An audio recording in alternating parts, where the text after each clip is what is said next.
All right, everybody, welcome into another edition of the Catamount Chronicles, the UVM podcast that brings you closer to the action than you ever thought you could be inside Catamount Country. This is episode number 12, or as I call it, season 2, episode number 4. Our guest is going to be former UVM men's basketball broadcaster Sam Hyman, who is now the broadcaster for Division II Wingate University down south. So we'll talk to him in a second. As always, the podcast is brought to you by our friends over at the Strike Zone Academy in Essex, Junction, just off Susie Wilson Road. If you're looking to expand your baseball skills this offseason, look no further than the Strike Zone Academy in Essex Junction. They're using all the top, and I'm talking all of the top technological advances in baseball. Everything you hear about on Major League broadcasts, they're using. Hit tracks, Rapsodo, things you don't even know what they are using, and they're getting the most out of players inside Chittenden County and beyond, Addison County, Franklin County, over as far west as Plattsburgh. People are coming over as well. So Dan and his staff do a great job. Strike Zone Academy in Essex Junction. Also, Buffalo Wild Wings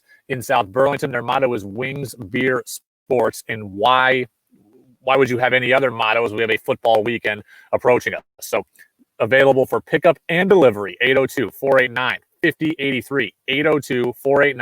802-489-5083. College football Saturday, NFL football Sunday. As I tape this, Celtics still alive in the Eastern Conference Finals, so you can go watch all the sports, Buffalo Wild Wings. And at Catamount, Aaron Miller, one of the owners there, help him out too. And finally, Sobu Stretch Yoga Meditation Studio off Shelburne Road in South Burlington. Also, they've been adding all new classes for the fall season, both virtually and in person. I've done a virtual class. It worked out excellent for me. I felt great. I'm the most inflexible person in the world, but I felt good after that session. And it certainly helped center me and relax me as well. So give them a visit as well. Thanks to all of our sponsors. Now let's get to our guest. We'll welcome him in. It is Sam Hyman. Sam, thanks for being with us, man. How are you? Brady, I'm doing okay. It's been a wild year for sure. 2020 has brought challenges across the entire world. And I first of all, I'm rocking the Vermont polo today. I miss Vermont. I miss Vermont so much. I miss Burlington. And I want to give a quick shout out to Skylar Nash, who has started the UVM Student Athletes of Color Affinity Group. Like, what he's doing is unbelievable. So just quick shout out to him. And then I also want to encourage people out there to vote. It is a big election year. So things are, I know how, we asked this question, right? How are we doing? Yeah. And the quick answer is good. But my answer in 2020 is okay. And yeah. I think it's, at this point in time, it is okay for us to, say that we're doing just okay. So I'm thrilled, though, to be on with you. Well, appreciate you joining us. You 2 years as the UVM basketball broadcaster. Your 2 years here were my first 2 years here as well. And the Cats had a great run while you were here. I believe 31-1 in conference play the 2 years you were here. You took them to the NCAA tournament for the game against Purdue.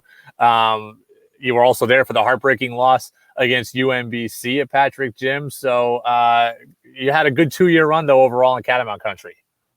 Yeah, it was crazy. And I was just out of school. I had just graduated from Syracuse in 2016, and I actually was hired as the women's basketball radio announcer. And then in the weeks, did you know that, by the way? I did not know that. You did not know that. Okay. So yeah, I was originally hired as the women's basketball announcer, and shout out to one of my good friends, Kevin Fitzgerald, who I used to work with in Columbia, South Carolina. He helped me get in touch with Nick Hall and Alistair Ingram over at UVM, and I took the job as the women's basketball radio announcer, and then found out that the men's radio announcer at the time, AJ Cannell, was leaving, and I found myself with an opportunity to call Vermont men's basketball, and it was unbelievable. I mean, I basically walked into a team that had high expectations, that went to the NCAA tournament my first year, went 16-0, first team in America East history to post a 16-0 record in conference play. I mean, it was an unbelievable experience, and just to be around the players and the coaches, Coach Becker, his entire staff, it was unbelievable, and I'm forever thankful for the opportunity that I was given. All of the UVM broadcasters, you and Jake Marsh, I have to come clean, annoyed the hell out of me during those seasons. Because only for one reason, though. I like you both personally. You and I talk off air a bunch now, but the most annoying question in the world is one that you and Jake Marsh both ask. Do you know what that question is, Sam? No, I will once you tell me. So there, look, picture Brady Farkas in the years that you're doing this. So I'm there at the radio station, 9 a.m., do a show until 6:30 p.m. I think. Okay. Then the game happens 6:30 to 9:30. I've been there for 12 hours. And your question is immediately, hey, send me over the game file so I have the recording, which takes like 14 minutes to send over and make me stay there even longer. There is no worse feeling for me than hearing you or Jake Marsh tell me, hey, send over the game file, would you? I've been here for 12 hours already. Yeah. I know that's, that's when I was fresh out of college at the time, very eager to listen back to my work, critique it, get feedback from it. So that's why I did that. I probably could have waited until the next day, but listen, we're all super eager right out of school to just get feedback, get advice on our work right from the start. I thought you were a good broadcaster right away when you came in. I thought you were much, much better even the second year. And then I've heard some of your work at Wingate in years subsequently, and you've gotten even better. How have you changed as a broadcaster in, the last 4 years? Yeah, it's been a crazy ride. I think when I started out, first when I was in school, I was strictly radio. I was strictly focused on crafting myself as a radio play-by-play announcer. I worked at 2 student radio stations at Syracuse, WAR and Z89, and it was all radio. And Vermont, same thing, all radio. I did a couple of video interviews just using my little cell phone here and propped with a tripod, and did some post-game interviews with some of the student athletes while at Wingate and posted it on my own social media page. But I think one of the biggest differences from then when we met in 2016 to now is the versatility. I have been able to do so much while I've been at Wingate. I started out really just trying to get my feet wet with calling games on television on ESPN3, the stream. Yeah. And adjusting to me talking less, me opening up to my analyst a lot more and having time for that, as opposed to really describing everything, right? Because as a radio announcer, you've got to be all hands on deck and making sure that you're on top of the plays, you're on top of the moment, you're building the excitement level at times that are needed. So I think the moment that I got to Wingate, I realized that I had an opportunity where I was not just working for one team, right? I have called several different sports: volleyball, women's soccer, women's lacrosse, basketball, the whole nine. And one thing I've learned is the ability to not only call the games, right? Because I had a dream when I was playing basketball in the cul-de-sac, talking to myself. I wanted to call games. I wanted to call games, but I have quickly realized how important it is to do other things. And so I think that one of the biggest differences is that I am very dedicated towards video editing, content creation.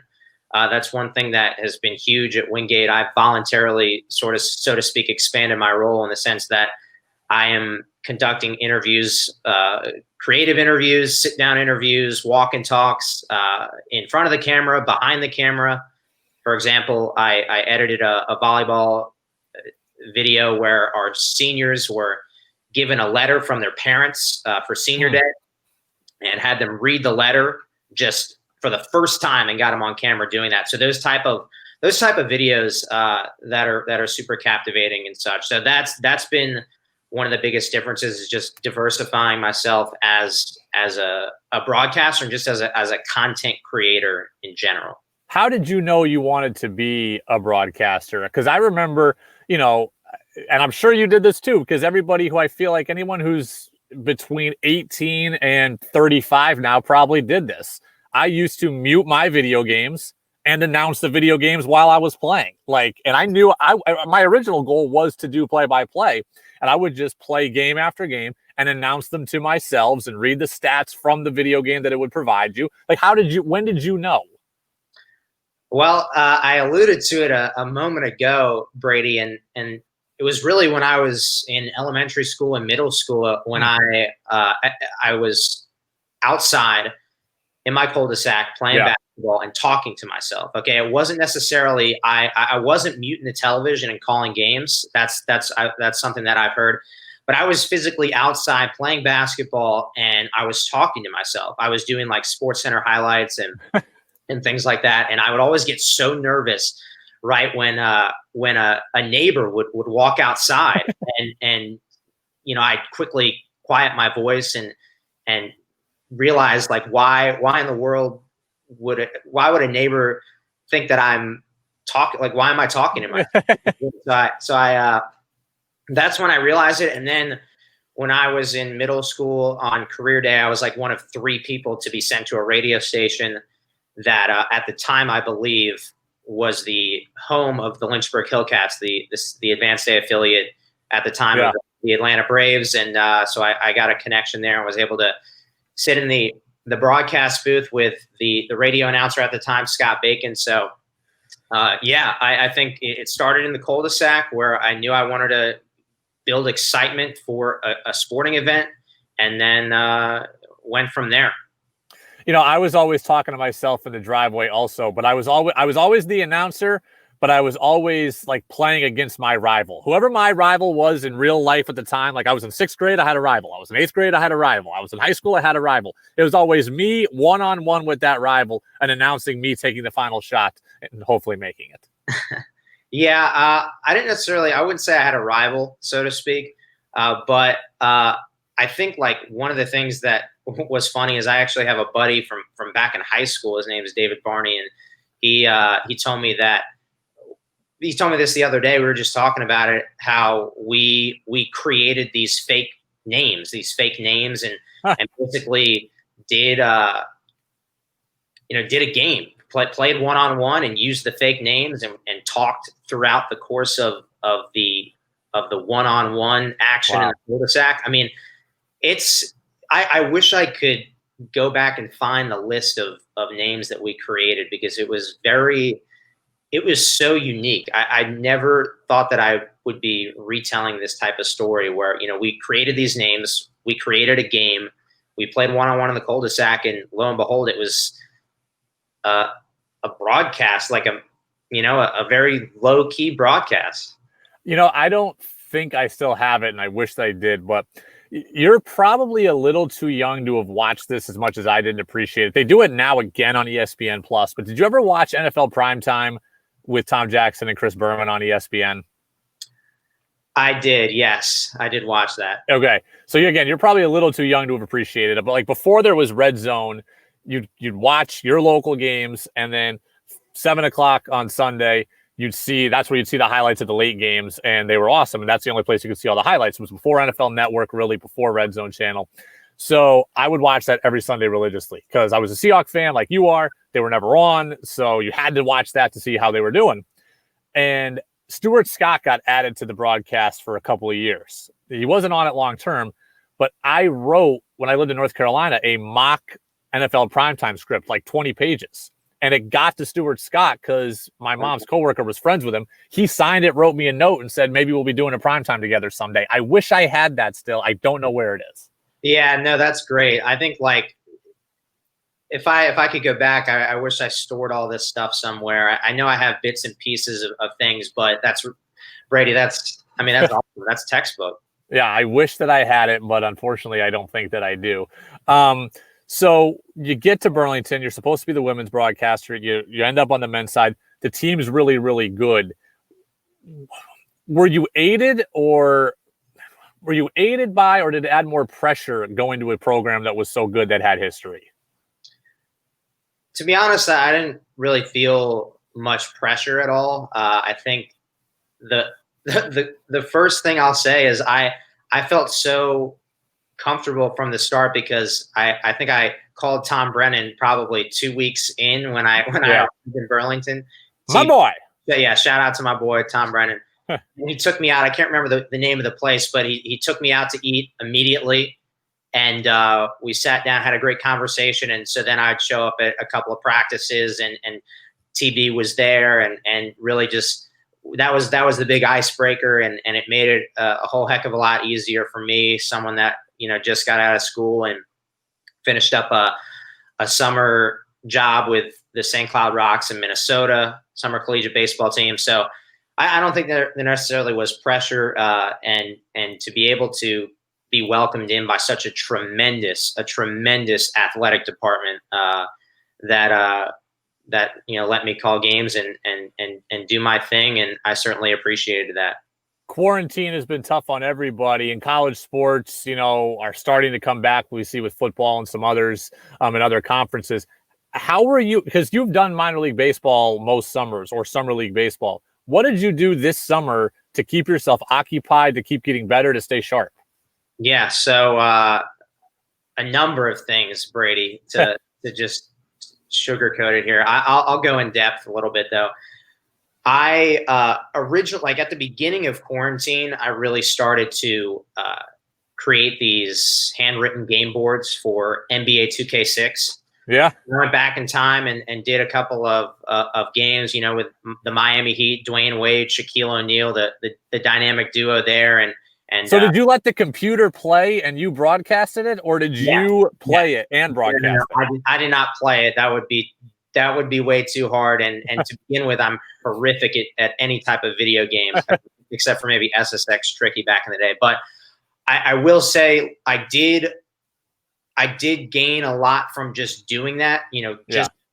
Practicing, trying to feel like I'm on the air, I'm calling a game, and so I set it up where it was the computer playing the computer and essentially called the game. And I actually got on Skype with a buddy of mine, Drew Carter, who's down working in Birmingham, Alabama right now, and we would call the game together. I was starting out doing it solo, and then he and I would do some games here and there, but haven't done much of that recently. That's how I've been able to stay sharp though at the start of quarantine. And then, it's been really hard. I think one thing that I've done, because I have felt uncertain at times, I've felt some self-doubt at times, like I'm sure so many people have during this year, is I have tried to find something that is outside of my career to tap into. And one of those things has been running. I have logged over 400 miles since basically quarantine started, actually mid-April, to be exact, is when I started using this app Strava, and I have gone running almost probably between 5-6 times every single week. I have gotten to the point where I'm consistently doing about 4 miles a day. Sometimes I'll stretch it out to 5. My longest is 7.6, and I don't know where this will take me. I know that there's the saying where live life with no regrets. I do regret, Brady, that I didn't find this potential in earlier on in my life. I do regret it, because I don't know. I'm actually pretty good at this, and it's something that I don't know if I'm going to run a marathon someday. Who knows? But I think like one of the things that's helped me keep my mental state afloat, because it has been up and down, is running and finding that sense of accomplishment in something. And what a better thing to do than running when we have to physically distance ourselves from people. So Vermont City Marathon next Memorial Day weekend. You want to run half? I'll run half. Hey, I need a reason to come back. I need to come back to Burlington sooner rather than later. So maybe. I see what you haven't gotten into in quarantine is haircuts. Your hair looks far different than it did when you were here. When you were here, it was very tight, little flip up there. It was very, very tight. This is going a little bit for you. Right. That's what it normally is. It's how it's supposed to be, right? But 2020 is the year of it's upside down. And I have not gotten a haircut since late February, I believe. Originally, wow. Yeah. I have not gotten a haircut since late February, and at the beginning, it was obviously because of the coronavirus, and I was living with my parents for the first 3 months or so of this, and I just obviously didn't want to go out anywhere at all. I mean, I was super cautious at the beginning, and I still am really cautious right now as well. But even though barbershops are open, I still haven't gotten gotten into the mindset of, hey, I'm going to go get a haircut. Letting the hair grow for the time being. I think when I call my first game, I'll probably get a haircut before that. But I think on top of the fact that I found this running journey and haven't gotten a haircut since. I don't know. I'm just keeping it going for now. What's the status right now at Wingate? Are you guys playing right now? Are you going to be playing soon? What's the status? Yeah, so this is my third year at Wingate, by the way. Crazy that it is my third year. I didn't think I'd be here for this long, but I certainly have really appreciated everything that I have gotten from this university, first and foremost. Everybody has been extremely, extremely helpful to me, and I'll just say that right off the top, and shout out to the One Dog family. They're special. So our fall sports are postponed. Our fall sports are postponed until the spring. But we did announce last week that the men's and women's basketball seasons are scheduled to start November 21st. That's the earliest that the South Atlantic Conference can start competition. So we're on track to start, and official practices will begin sometime in late October. So that's a good sign. There's a lot of health and safety procedures that are going to be in place. In fact, I actually just did a podcast on the Wingate Athletics platform, Behind the Bulldog, with our director of sports medicine. He also has an extremely lengthier title than that. But I'll just say that there are a lot of procedures in place, and I think every college in the country is going through a whole bunch of stuff right now when it comes to figuring out what's going to be where, how things are going to go. But yeah, that's where we sit right now. And I've been going into the office a little bit here and there, and everybody's wearing a mask, and we're physically distancing ourselves. So it is weird, but we're doing the best we can. And then on top of that, I am also, didn't think this was going to happen, curveball. I'm pursuing a master's degree in sports management. Agent Sam Hyman, agent to the stars. I don't know. It's been a while since I've opened a textbook, but I feel like I am way more engaged in a textbook than I had been in years past. When I was in high school and in undergrad, I was so focused on just the career, the extracurriculars, and now that there is some time, I'm diving back and opening the textbook. So I am a graduate assistant in the athletic communications department for the 2020-2021 season. Well, congrats to you, man. That's very, very cool. I wanted to ask you this because I think you're one of few people that can appreciate this in the way that I do. Now, you haven't been around Anthony Lamb in the last 2 years, obviously, that you've been gone, but you remember him as a freshman, and I remember him as a freshman too, as a very soft-spoken, a guy that wasn't a great interview just because he hadn't had the experience of doing it. What do you remember about young Anthony Lamb versus what you've seen kind of from afar now? Yeah, just I remember coming into my first year, this guy's legit. This guy's unbelievable. I mean, his ceiling is through the roof. He's got so much potential, and seeing his story, seeing his journey, it's unbelievable. I believe he is down in Atlanta right now working out with some folks. I saw a YouTube clip of Anthony Lamb working out with Trae Young and DeAndre Hunter. Oh, cool. And so, I mean, that just goes to show you where he's at right now. So from freshman year, Anthony Lamb to right now, I mean, it's unbelievable. He's one of the best to ever come through Catamount Country, and he's a very, very personable guy. I remember, I think it was last year, he just Instagram video called me at a random time before the season, and just wanted to check in and say hi. So, he's a really, really nice young man, and talent-wise, Brady, I mean, you saw what he did in Catamount Country. Yeah. I mean, special. You know, him as a freshman, Kurt Steidl as a senior, Trayball Haynes is there as a junior. That team that goes to the tournament unbeaten in conference play, goes to the tournament, plays Purdue, almost wins that game, might win it if Kurt Steidl doesn't tear his ACL right before the half there. What was that experience like for you as a first-time broadcaster, first-time professional broadcaster going to the NCAA tournament? What was that like for you? Special. Thankful. Where was that game again, by the way? Was that out west? That was we were in Milwaukee. Milwaukee. And quick side note, I don't know what it was on the plane. We flew on this incredibly massive charter plane, and this has never happened to me. My ears started popping, and so when we landed, it was like I had, how when you have water in your ear, you hear it's just a weird sound. Yeah, I essentially. That's what it felt like when I was talking. So I called the game not only by myself, but with this weird, I couldn't necessarily hear the full projection in my voice when I was calling that game. I'm sure nobody else was able to tell that but myself, because internally it was just weird. But I was courtside and it was unbelievable.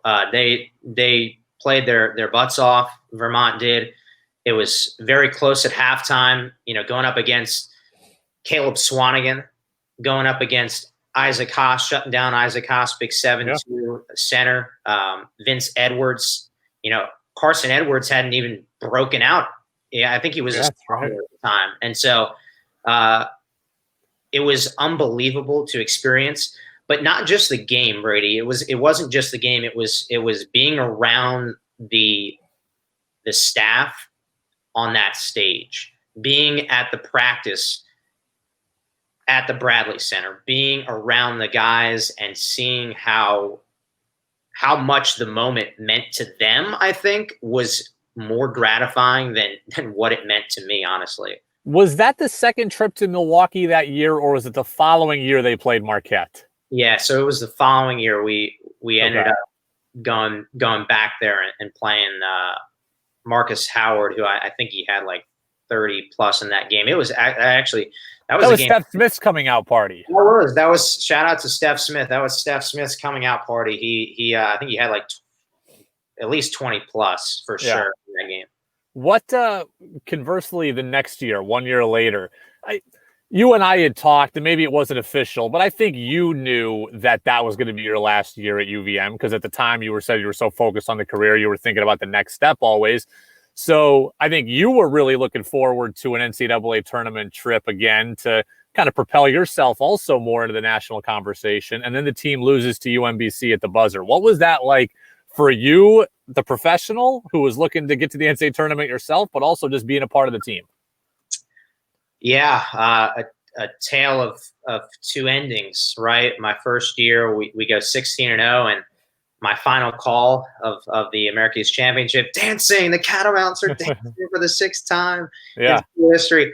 And then to go from that to the following year, it was pure heartbreak. And as somebody that was the voice of the team, it was even harder. And I think I haven't listened back to the call in quite some time, but you go back and you listen to the way that I sound, and you can definitely, it's a gut punch. It's a straight gut punch. And I was courtside watching it, and Jairus Lyles pulls up top of the key and hits the shot, just hurt. And I felt for the team. I felt for the team, and you could sense that I felt for the team right off the bat with the way that I sounded. And it was devastating.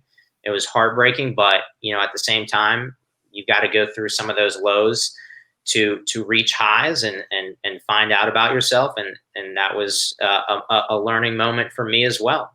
Well, I'll get you out of here on this question I'd like to ask everybody. It's going to be a little tougher for you because you're only here for 2 years, but next time you get to come back to town, number one place you're going to stop to eat is where? That's I tell you what, I have to go back to the Windjammer. Yes. Oh, and it's convenient because they were the sponsor of the They were the sponsor of about everything when you were here. Yeah, I have to go back to the Windjammer. I don't know if you know this. I actually worked part-time at the Windjammer, so oh, that's right. Macy's was year 1 for you, and Windjammer was year 2. And by the way, I have to say, there are certain places and certain commercials I will hear still that I will never not think of you. Like, so in my mind now, I hear a commercial and all I can hear is you saying, Monument Farms Dairy, try the Near Coffee Milk today. Yeah. Monument Farms Dairy. That was one of them. Yes, but I gotta go back to the Windjammer. Got to see my friends at the Windjammer. Tremendous food, tremendous burgers, and also shout out to Skinny Pancake as well. That's a good spot too. Your Monument Farms Dairy media timeout. Monument Farms Dairy, located in Weybridge, Vermont. Try their new coffee milk today. Yeah. You know it better than me right now. Well, you probably have a lot more commercials that you've done in the last 2.5, 3 years or whatever. But I got to ask you one last question before I let you go. Because of your baseball background, weren't you in Columbia when Tebow was playing in Columbia? What was Tebow mania like at the minor league level? I got to know that. Yeah, I was, and I'm sure that you can get the same answer from Kevin Fitzgerald, who I worked with in Columbia, South Carolina, calling the games. It was like almost like a movie going to the roadsides. Because we'd go to these really old school venues, and they would be heavily populated. I mean, all of these places we would go would have sellout crowds. Yeah. And, we're waiting 20, 25 minutes after the game on the bus for Tebow to finish his autographs and everything. And he was so gracious of everyone. I mean, it wasn't like Tim would say, this is the minor leagues. I can just walk from clubhouse to the bus and not do this every time.